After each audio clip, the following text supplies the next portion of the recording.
we had big news today as it started percolating yesterday and it came to a head. Jake Dickert has taken the job at Wake Forest. And I know for Washington State fans, this one stings and this one hurts.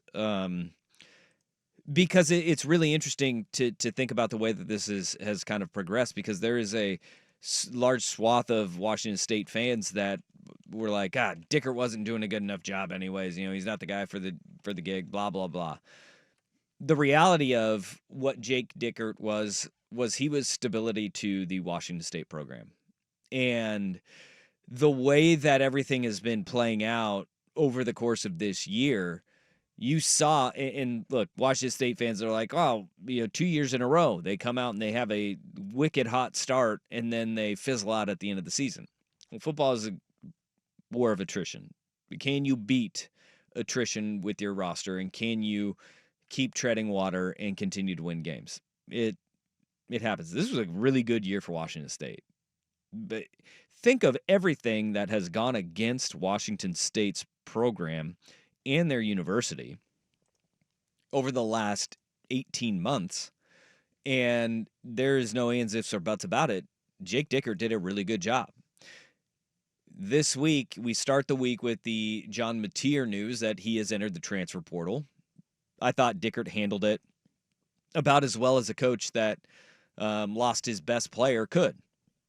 He spoke about the realities of where Washington State is in the landscape of college football. He talked about the way that the calendar is set up and how unfair it is to coaches and that it needs to be fixed. And he also was understanding of John Mateer looking out for his best interest, because it's a program that just can't pony up the money that, if you believe the $3 to $3.5 million that is being floated out there for Oklahoma, that's a good chunk of change. Yeah, John Mateer, I thought Dickert handled it very well. Maybe he was handling that well because he was looking out for his best interests too and eyeing another job all the while. Mateer's leaving and all these guys are entering the portal as they're trying to get ready for a bowl game.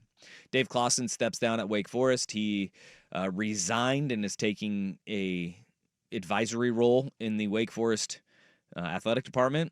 And now you have this opening at Washington State, and this hurts, man. This hurts. You had a coach that he spoke of the commitment to development, the commitment to finding those diamonds in the rough and doing things the old way.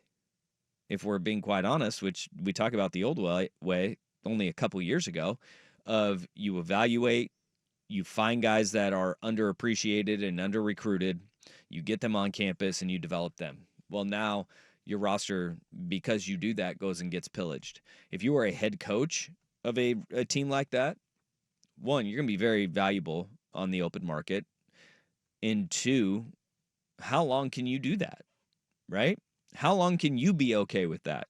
Somebody reaping the rewards of your work and your development. I think what hurts the most for Washington State fans is that it's Wake effing Forest that comes and takes your coach, right? They're not supposed to be better than you. No. They weren't 2 years ago. If it was, look at it. If it was a Big Ten school, even a school near the bottom of the Big Ten, or if it was a SEC school, yeah, you understand that.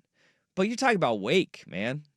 That's what hurts if you're Washington State. And, this stone cold reality that has been setting in over the last 18 months of now the dissolving of the Pac-12 is hurting far more than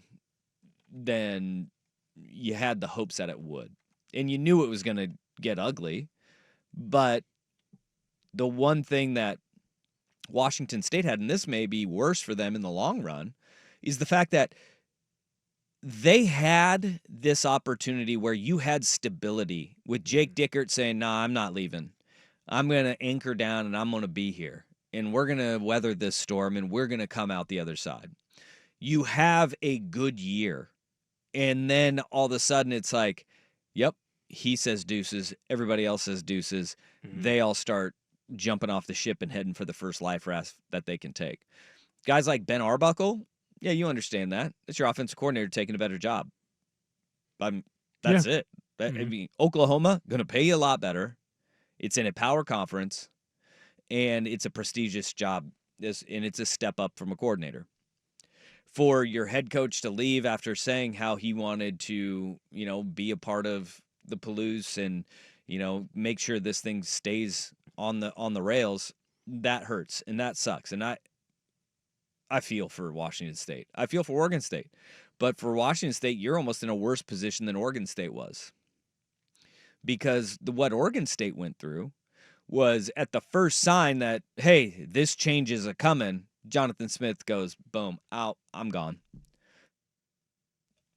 They get in Trent Bray, and it's like, okay, well, we've already lowered the bar and lowered the standard. Mm-hmm. At Washington State, it was, no, we have our guy, he's going to stay here.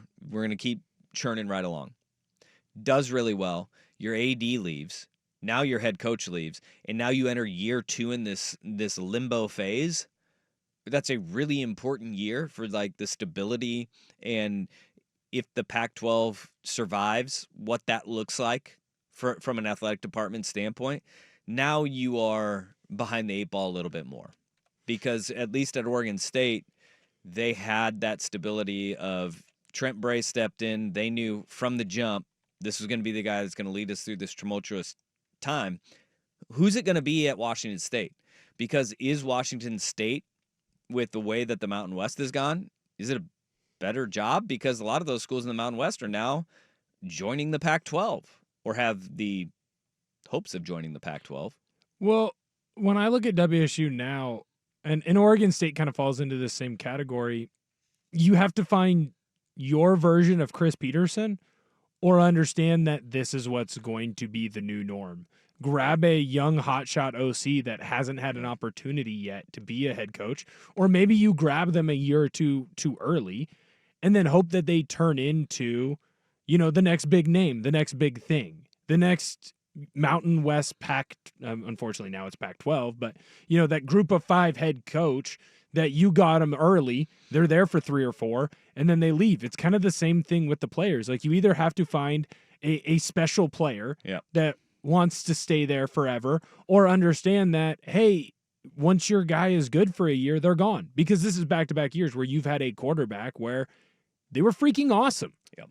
And then they left for a better spot. And I don't blame them for leaving for a better spot. No. Because it's better for their career in the long run, whether they make it to the NFL or not. Whether Cam Ward or John Mateer make it to the NFL, they did right by themselves and got their money, and they should do right by themselves. Because I'll tell you right now, Dickert left because, unfortunately, nowadays, Wake Forest is a better job. It's a way better job. It's in a Power 4 conference. And I think that cold reality is the one that hurts the most. It's taking the step back. For Washington State now, there's a whole lot more that lies ahead that is a big issue. We saw this with Marshall. Do we see it with Washington State?